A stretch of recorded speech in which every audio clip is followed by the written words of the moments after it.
helal et. Bugünkü Mr. Fast. Çocukluğunda neler yaşadı da bugün Mr. Fast oldu?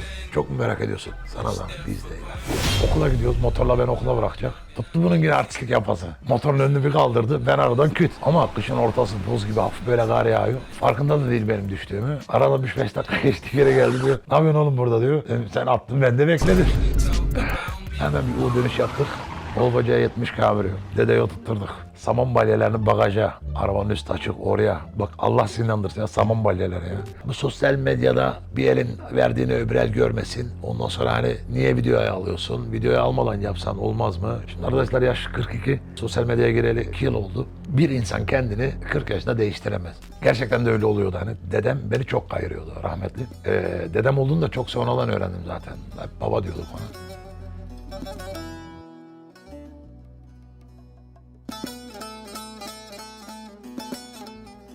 Öncelikle çocukluğumdan bir başlayayım. Çünkü oradan bayağı bir sorular geldi. Nereden geldin, kimsin, nesin, nerelisin? Ben çok şanslıyım. Niye çok şanslıyım? Çünkü benim bir annem vardı. Çok iyi bir annem vardı. O yüzden çok şanslıyım. Bunu baştan bir söyleyeyim. Ya biz aslında 2 kardeşiz. Ama sonradan hele bu yaşlara geldikten sonra insan anlıyor ki ben 2 kardeş değilmişim. Biz aslında 5 kardeşmişiz. Ablam, Ömer amcam, halacanım, Hatice hala ve ben. Aralarında en küçüğü ben. Amca diyorum ama abim aslında beraber büyüdük. Önce ablam evlendi. O gitti ben böyle 10 yaşlarındayken falan. Sonra kaldık Ömer abi, halacanım, Fatma halam, Hatice hala ben. Yani 4'ümüz gerçekten beraber büyüdük. Ben onlarda yatıyordum. Onlar bizde. Küçük bir evimiz vardı. Sobanın camları çıtır çıtır kırılıyordu. Biri su falan istediği zaman o ona diyordu git getir, o ona git getir.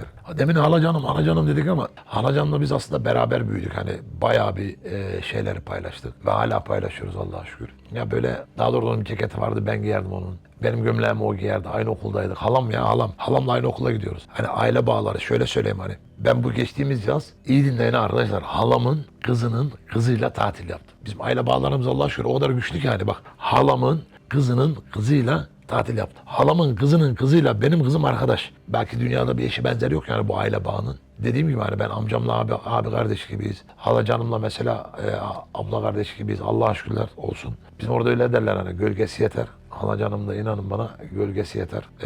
İyi ki varlar. İyi ki komşumlar. İyi ki de hayatımıza en zor zamanlarda böyle sihirli bir dokunuş yapıyorlar. Abim olsun, halacanım olsun. Hatice halam da aramda 6 ay var. O da halam. Allah onda yokluğunu vermesin. İyi günümüz oluyor, kötü günümüz oluyor. Hepimizle de. Benim hatamdan dolayı, ondan dolayı ama günün sonunda biz 4'ümüz büyüdük. Hepsi de iyi ki var, hepsi de can.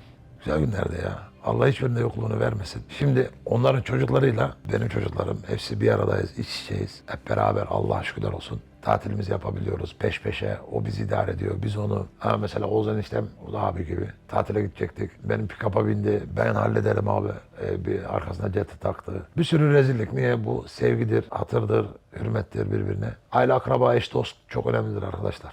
Kıymetini bilmemiz lazım. Gerçekten olmadıkları zaman hayat zor.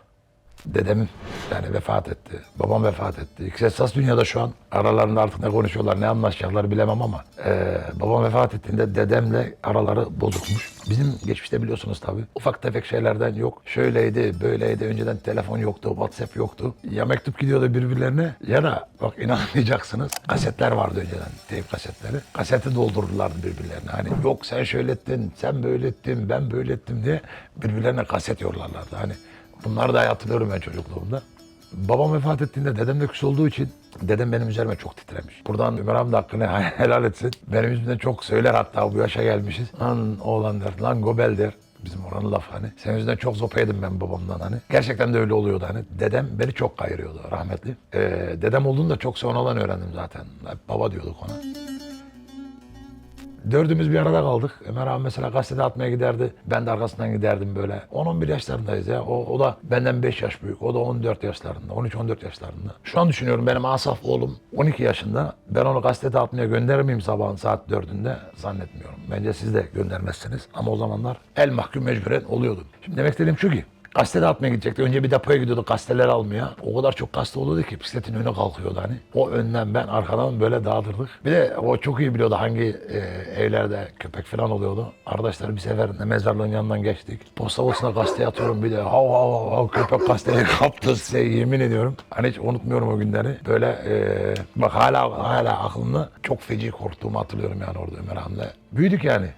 O yetim ben yetim. Okula gidiyoruz. Motorla ben okula bırakacak. Lambalarda duruyoruz. Tuttu bunun yine artistlik yapası. Motorun önünü bir kaldırdı. Ben aradan küt. Ama kışın ortası buz gibi hafif böyle kar yağıyor. Farkında da değil benim düştüğümü. Aradan ben de oturdum tabii garip garip kaldırma bekliyorum. Aradan 3-5 dakika geçti, geri geldi diyor. Ne yapıyorsun oğlum burada diyor. Sen attın, ben de bekledim. Buradan hani büyüklerime de seslenmek istiyorum hani. Şimdi ben bırak bir yetim bir çocuğu gördüğüm zaman böyle içim cız ediyor. Cenab-ı Allah sizlere bazı fırsatları verdiği zaman iyi değerlendirin. Gerçekten hani ciddi ince detaylar oluyor yani insan hayatında önüne gelen fırsatlar. Hani ben yaşım 42, vallahi bilmiyorum da bana dokunan her zaman yandı. Hani böyle Cenab-ı Allah korudu, kolladı. Emin olun hani böyle başıma bir iş gelse Cenab-ı Allah ertesi gün geri hemen bir sağdan soldan bir yol açılıyor. Bilmiyorum vallahi hani ve görüyorum da hani bize bir yanlışı olanların bana olsun, annem olsun. İki yakalar bir araya gelmiyor. Allah da yar ve yardımcılar olsun. Hani gerçekten öyle. Yani bir Ahmet emmim vardı rahmetli, Sani yenge vardı rahmetli. Almanya'ya giderdik, döner alırlar, bize gönderirlerdi. Alman ekmeği alırlardı. Hani bunlar geçmişin güzel şeyleri. Gerçekten. Yani çocukluğumuz öyle geçti. Her zaman derdi annem ya, oğlum sana taş atan ekmek at. Hani bazı şeylerde bak emin olun, o yüzden hani videonun başında söyledim ya, ben annemden çok şanslıyım ya annemden. Vallahi bak tüylerim tiken tiken oluyor arkadaşlar. Mesela biz büyüklerimize kızardık. Oraya gitmeyeceğim, amcamgile gitmeyeceğim, halıya, teyzeye falan. Annem kulağımızdan tutar götürürdü. Yani bize öğrettiği buydu zaten annemin, hani sana taş atana oğlum ekmek at. Cenab-ı Allah görür. Cenab-ı Allah yerini doldurur. Hani iyi, kötü, her ne amaçla söylendiyse hani. Sevmeyi, sevilmeyi annemden öğrendik. Dediğim gibi hani taş atana ekmek at diyen bir anneden ne bekliyorsanız gerisini kendiniz doldurun yani. Oradan da hani sosyal medyaya bağlamak istiyorum da bu olay yani. Çok yorum geliyor hani. Yok like için, yok video için. Allah herkesin gönlüne göre versin arkadaşlar. Size bir örnek vereceğim. Yıl 2010. Amcaoğlumla beraber Antalya'dan geliyoruz. O zaman bende bir tane Volvo C70 Cabrio var. Üstü açık. Tabii genciz daha. Yaş 28. Hani daha gençlik çağlarımız hani. Tatilden geliyoruz. Boğazlayan Yerköy'ün orada bir sapak var böyle. Sağa dönüyorsun Yozgat'a doğru. Oraları bilenler bilir. Oraya geçerken bir tane yaşlı dede 3 tane mi 4 tane mi saman balyasının üzerine el ediyor. Biz geçtik tabii, yanında amcaoğlu var, sür dedi, sürdüm. Sürüyorum ama bir şey beni frenliyor yani. Dedim ben amcaoğluna döneceğim, ben o dedeyi alacağım oradan. Dönerdin dönmezdin dedim, kes lan. Hani beni bilenler bilir, benim bu espri olarak da kullandığım bayağı bir kelime hani. Hemen bir U dönüş yaptık. Dedim Allah'ım inşallah dede oradadır. İnşallah dede oradadır. İnşallah dede oradadır. Vardık, dede orada.